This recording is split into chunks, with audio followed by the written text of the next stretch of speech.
Welcome to HardScript. Help me reach 5,000 subscribers.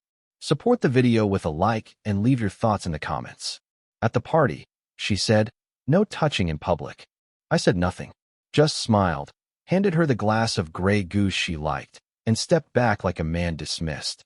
That was the moment something quiet snapped inside me. My name's Ethan Cole, 38 years old, event photographer, the kind of guy who watches other people's moments for a living, corporate launches, weddings, charity galas. I notice the smallest things, how people look when they think no one's watching, the way laughter fades when the camera drops. I've built a career out of observation. Tonight, I was both guest and vendor.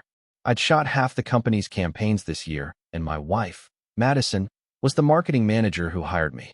The job had started before the marriage began to end. Madison walked through the ballroom like she owned it. Zara dress, silver heels, glass smile. People noticed her. That was the point. She'd built her entire career around controlling images, brands, people, herself, even me, especially me. When I tried to put my arm around her waist for the photo, she whispered that line, "No touching in public," and turned her face towards someone else's laughter. I spent the next hour moving through the crowd with my Canon, taking pictures I didn't need, pretending I was working. Through the lens, she looked perfect. Out of it, I saw everything else. The distance, the little nod she gave her new assistant, the one she'd started bringing to every meeting. Luke, younger, eager, the kind who said yes before understanding the question. By 10:30, I'd taken enough photos to fill a catalog. Madison was dancing, laughing too loud, holding a drink she hadn't paid for. I slipped outside, sat in my car, a Honda Accord that still smelled faintly of photo paper and coffee, and watched the lights blur through the windshield. When she texted, "Where are you?" I typed, "Somewhere private." At midnight, she was looking for me. I wasn't lost. I was already gone. The next morning, the house felt like a rented set, neat, silent, without memory. Madison was already gone when I woke up. Her mug sat in the sink with a smear of lipstick, the same one from last night. I stared at it for a moment, then opened my laptop to transfer the photos from the event. Image after image, her smile repeated itself like a rehearsed commercial. Behind her, Luke appeared in more frames than chance could justify. Always close enough to be cropped out, but never far enough to be innocent. I didn't delete anything. I just filed the images under a new folder, unedited. Madison texted mid-morning. "Long night. Don't forget the Smith shoot at noon." The tone was managerial, not marital. I replied, "Already packed." She didn't answer. By lunchtime, I was at the downtown hotel, photographing executives shaking hands under fake chandeliers. I moved like a shadow through the room, switching lenses, catching reflections in glasses and windows. That's the thing about being behind the camera. You learn to see what others hide. Between shots, I checked my phone. No messages from her, just silence. That evening, when she came home, she looked exhausted but polished.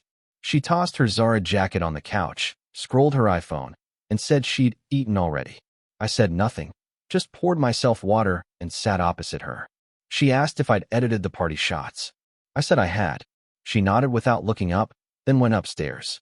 Her heels echoed across the hardwood, a metronome of disinterest. Later, I uploaded one of the photos to the shared company drive. Madison in mid-laugh, Luke beside her, his hand on her shoulder, her face turned away from the camera. A perfect accident. That night, I couldn't sleep. I lay awake, staring at the ceiling, hearing the faint buzz of her phone lighting up on the nightstand. She turned it over, face down. In the morning, she said she had to leave early for a meeting. Her voice was neutral, practiced. I nodded. She left without touching me, without even closing the door behind her. When the sound of her car faded, I sat on the edge of the bed and realized something simple but final. I didn't need to catch her. I already had.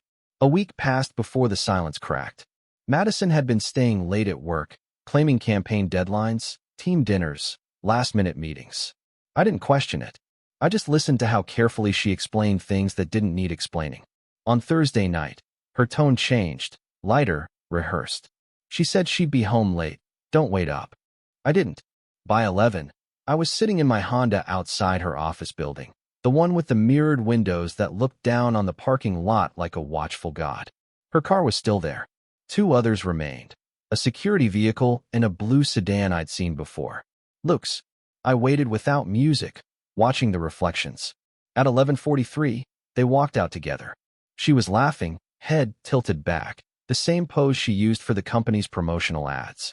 He opened the passenger door for her, his hand brushing the small of her back like he'd done it 100 times.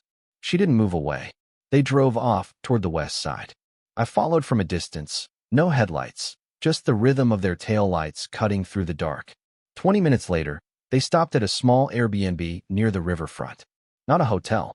Too local, too discreet.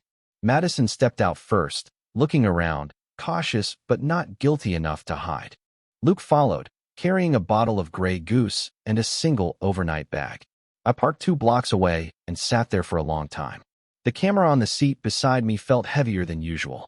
I didn't lift it. I didn't need proof. Proof is for people who plan to argue. I wasn't planning to argue.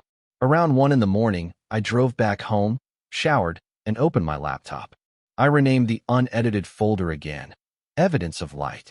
Then I started assembling clips, short, silent moments from every event we'd worked together. Her laughter, the distance between us in each frame, her reflection in champagne glasses, hands that weren't mine brushing her hair away. When the sequence was done, I watched it once. No music, just the ambient sound of the camera clicks I'd recorded over the years. Then I exported it.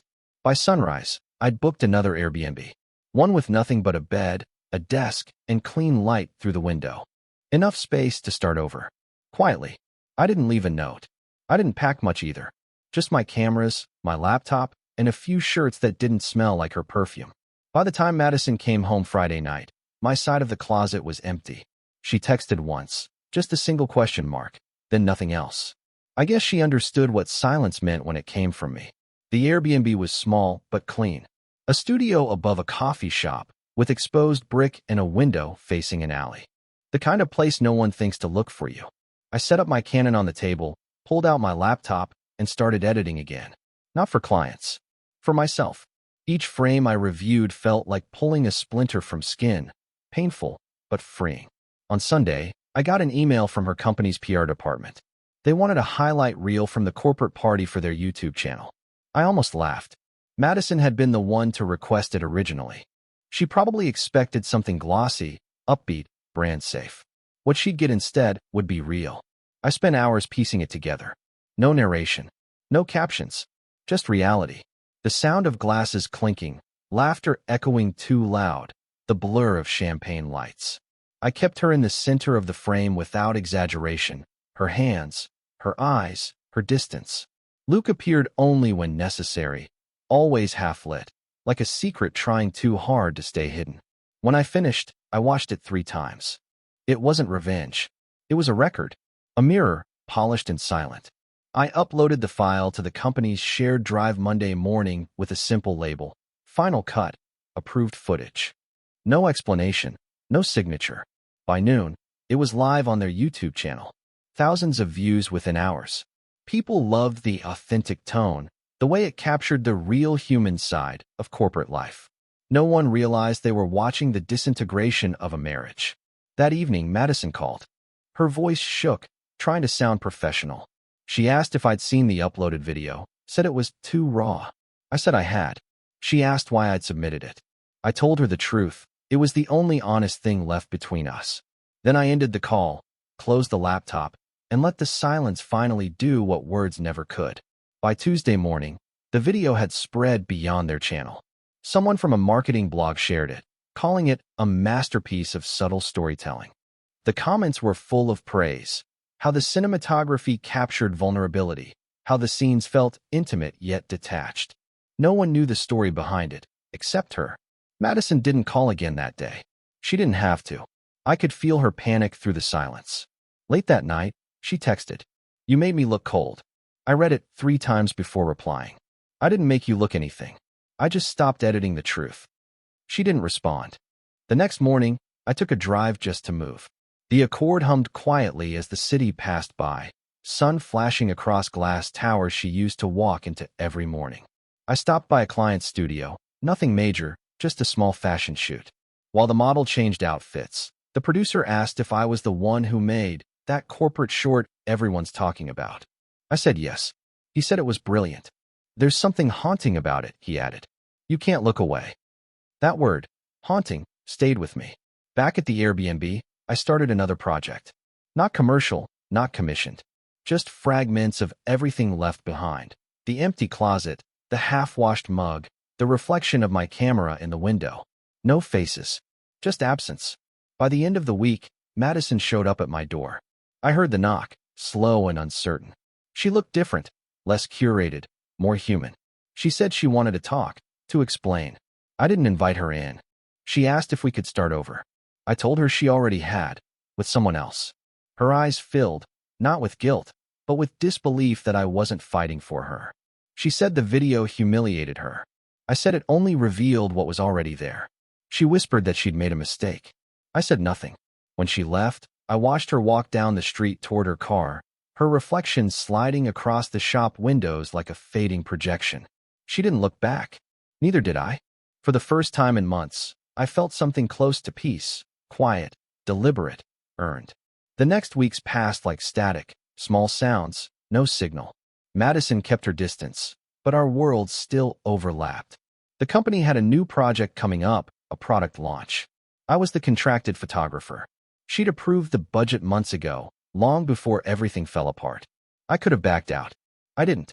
Some endings deserved to be seen through the lens. The event was set at a downtown hotel, polished and loud. The kind of place where image meant everything. When I walked in with my Canon, heads turned. Some people recognized me from the viral video. Others whispered. I ignored all of it. My job was the same, capture what was real. Madison arrived late, as always. Different dress, same performance. She smiled for everyone but me. Her assistant, Luke, hovered nearby like an obedient echo. Watching them together was like seeing a rerun of a show you already knew the ending to. I kept my distance, shooting angles no one noticed. Reflections in glass, hands tightening around wine stems, the flicker of nervous smiles. Madison was trying too hard to look in control. Every frame betrayed her. Halfway through the night, the company's CEO asked me to record a few behind-the-scenes clips for their YouTube recap. I nodded and hit record.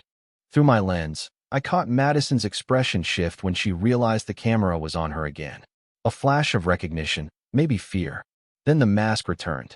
Later, when the crowd thinned, Luke approached me near the bar. He said the video I'd made was bold.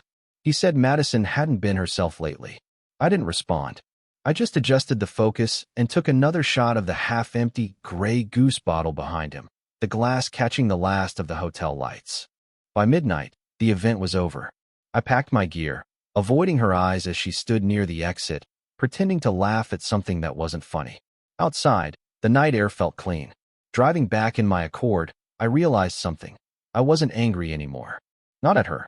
Not at Luke. Not even at myself for staying too long. What remained wasn't anger. It was clarity. She performed for the crowd. I recorded the truth. We'd both done our jobs. The launch video went live 3 days later. I didn't announce it.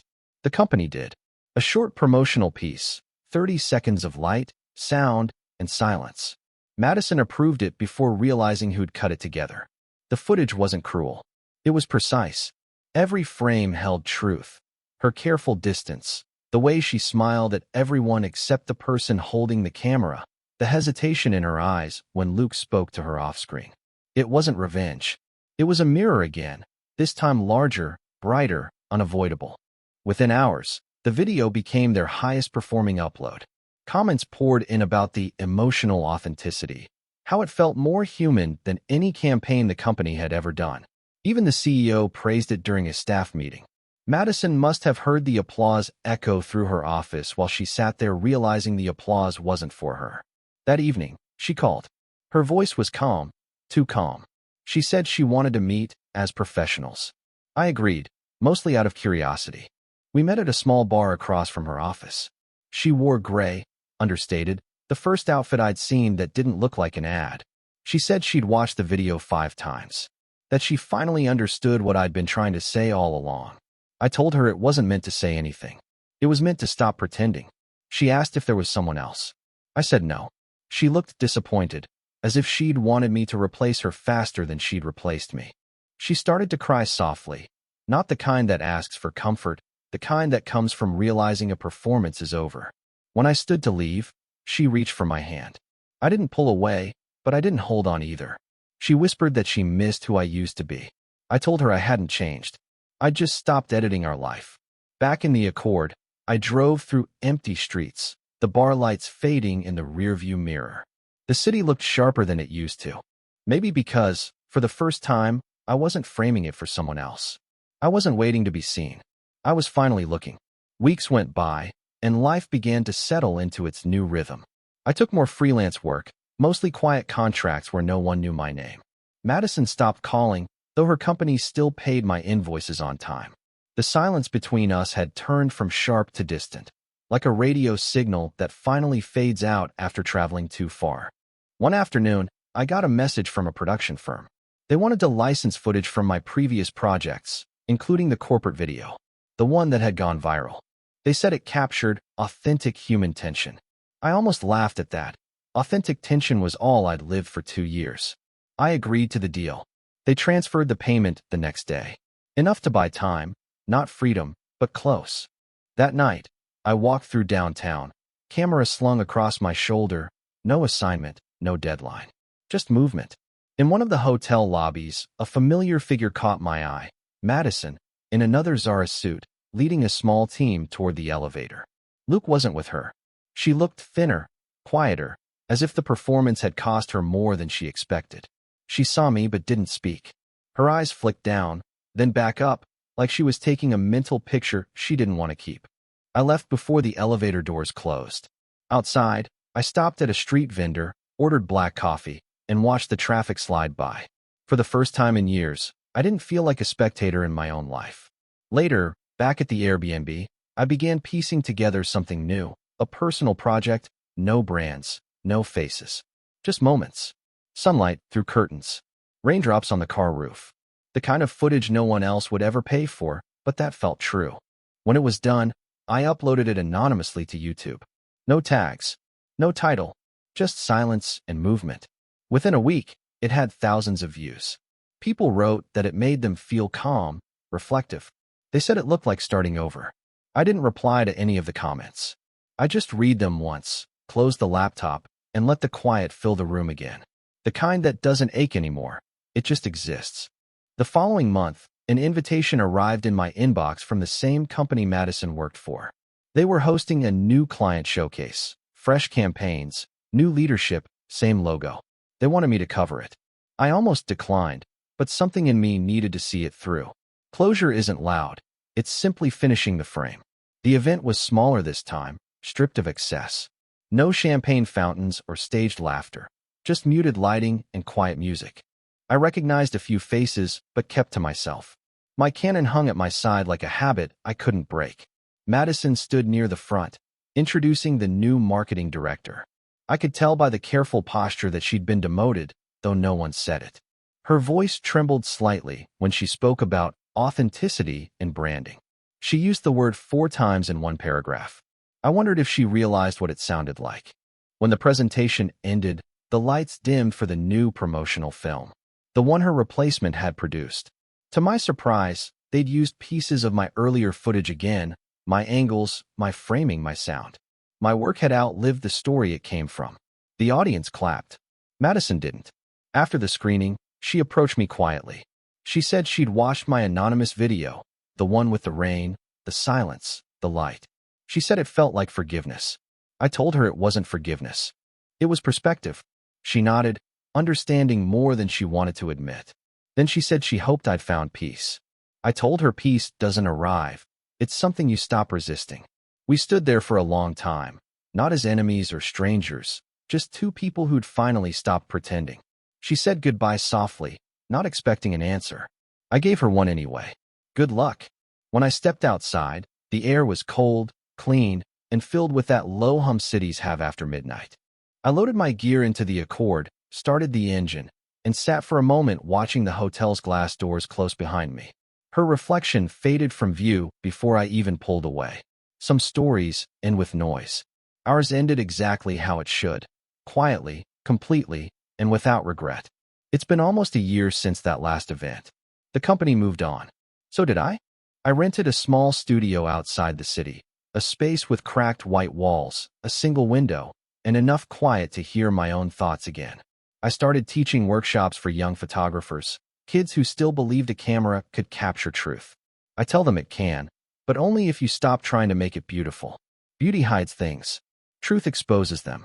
Sometimes clients still ask about the video, the one that went viral. They want to know what inspired it.